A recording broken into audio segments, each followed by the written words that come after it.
Après le terrible accident de la route de Pierre Palmade en Seine-et-Marne, un certain Fabien Fleury, 36 ans, avait contacté les médias puis les enquêteurs de la brigade de protection des mineurs pour faire de terribles révélations sur l'humoriste. Celui-ci affirmait être en possession de vidéos montrant Pierre Palmade en train de regarder des images à caractère pédopornographique. C'est le même homme qui a comparu cette semaine devant le tribunal correctionnel de Paris pour s'expliquer sur les soirées chemsex qu'il organisait très régulièrement dans son appartement du boulevard Rochechouart, en plein cœur Paris. Dans le box des accusés, Fabien Fleury a vu défiler le récit de sa vie, son enfance sous l'emprise d'un beau-père violent, son train de vie de luxe, entre 5 000 et 7 000 euros par mois, son boulot de communicant pour un sex shop, ses apparitions dans des films pornographiques gays, son job décor, mais aussi ses 2 condamnations pour escroquerie et sa maladie, le sida. Ont enfin été abordées l'orgie parisienne organisée chez lui du vendredi au dimanche soir, au cours desquelles se réunissaient des hommes chauds et sexy sous l'emprise de drogues de synthèse. Ce n'est pas un dealer de quartier, il ne vendait de la drogue que dans ses soirées, a soutenu son avocat, ajoutant, le but pour lui n'était pas de gagner de l'argent.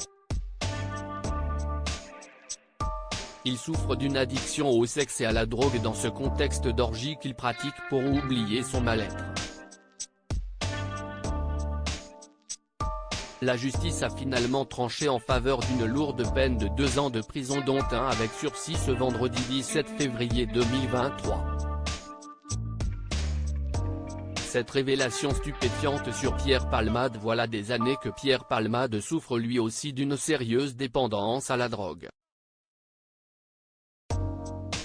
Interrogé par le magazine Nous Deux, un proche de l'humoriste dans les années 90 raconte, dès qu'il avait fini son spectacle, il fallait partir tout de suite pour aller vite faire la fête.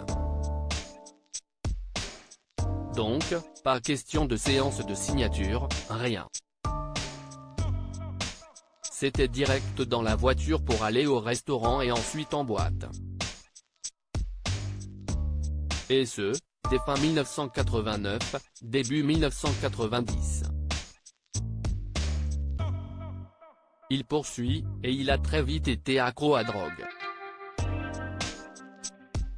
Lors de la toute première tournée, il n'y touchait pas, mais dès la deuxième, il me demandait, embarrassé, si je connaissais quelqu'un pour lui en fournir. Et ça s'est amplifié avec le temps.